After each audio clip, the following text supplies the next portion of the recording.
Ini dia senjata pusaka saya yang selalu menemani saya saat saya mengobrak-abrik kelistrikan DC, baik pada mobil ataupun motor. Nah, alat ini bisa digunakan untuk mengetes kondisi pengisian pada mobil ataupun motor, ya, pengisian baik ataupun tidak. Caranya begini. Yang ini taruh di kutub negatif, hidupkan dulu. Nah, tes berapa volt aki sebelum mobil dihidupkan. 12,76. Begitu pula pada motor, sama. Kemudian hidupkan motor ataupun mobilnya.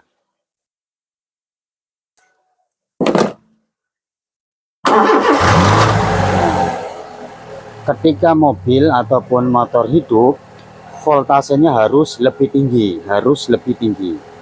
ya, 13 sampai 14, sekian, tidak boleh lebih dari 15. Kita coba tes 14,55, ya, ini normal, ya, ini normal. Pada motor pun sama cara pengetesannya.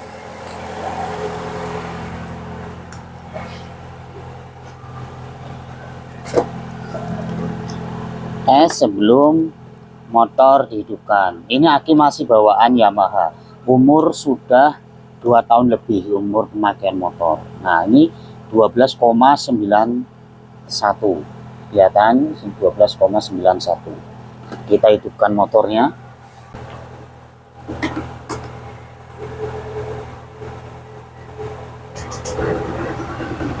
Motor dalam keadaan hidup, ya, pengisian harus di atas 13 volt.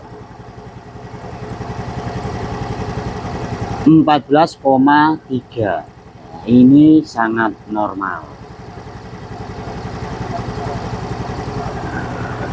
Selain itu, alat ini juga bisa digunakan untuk mengetes sikring, apakah sikring itu putus atau tidak. Caranya, ya, kutub negatif kita tempelkan pada bodi.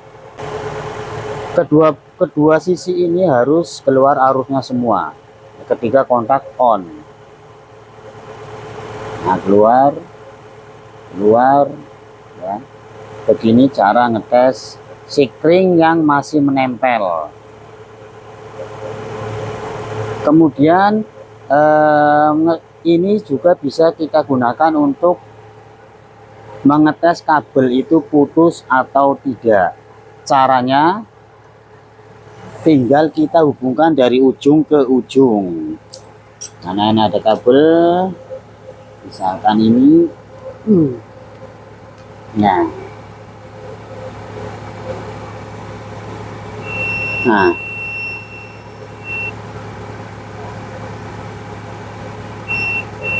nah, jadi ketika ngetes sikring, ya, di saat sikring dilepas pun bisa, tinggal dihubungkan kedua sisi. Jika bunyi ada suara bip, berarti sikring itu tidak putus. Tetapi jika tidak bunyi, berarti sikring itu putus, sikring atau kabel putus.